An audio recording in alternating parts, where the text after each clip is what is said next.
Now, the other issue of contentious legislation that's coming through, is the Treaty of Waitangi Principles Bill, which is being led by your coalition partner, ACT, and Christopher Luxon, your Prime Minister, has said that your party will only support it to the first reading. Now, you would have seen the Hikoe come through. Did it surprise you the level of feeling and passion against this?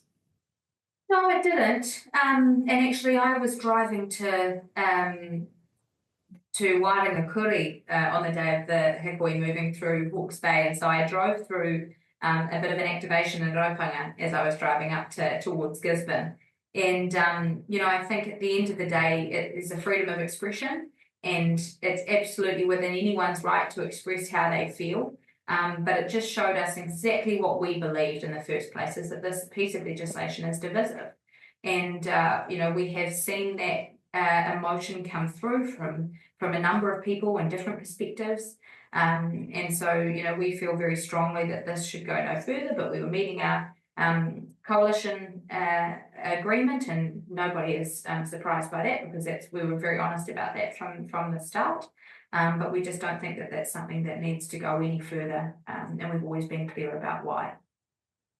The local iwi chair, Baden Barber, reckons that even if you're saying that you won't support it further, these 6 months have been very damaging in terms of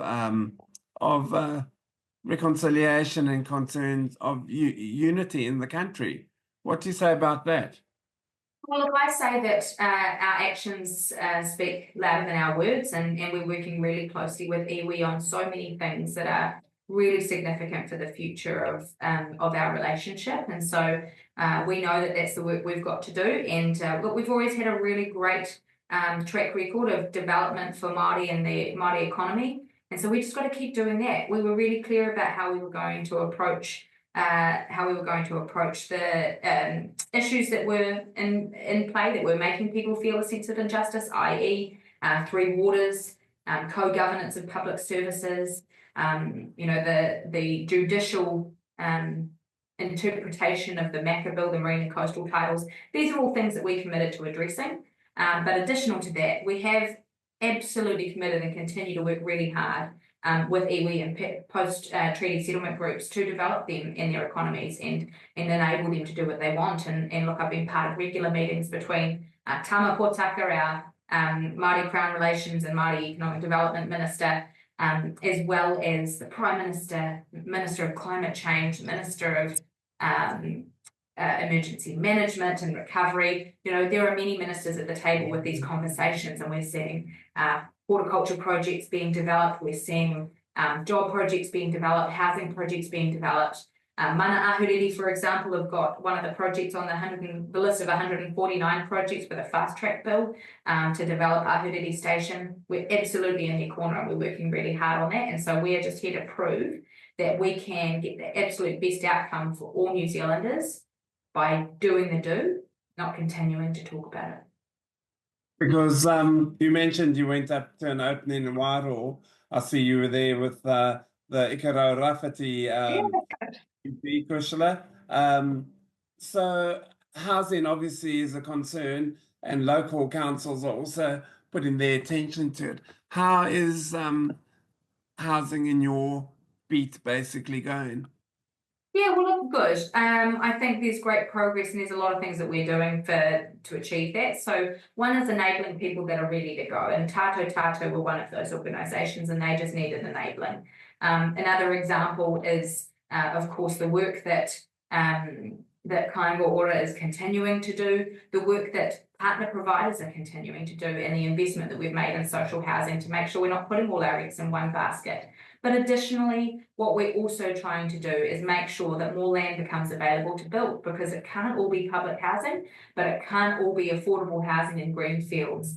And so it's about making sure that there is a real mixed model approach.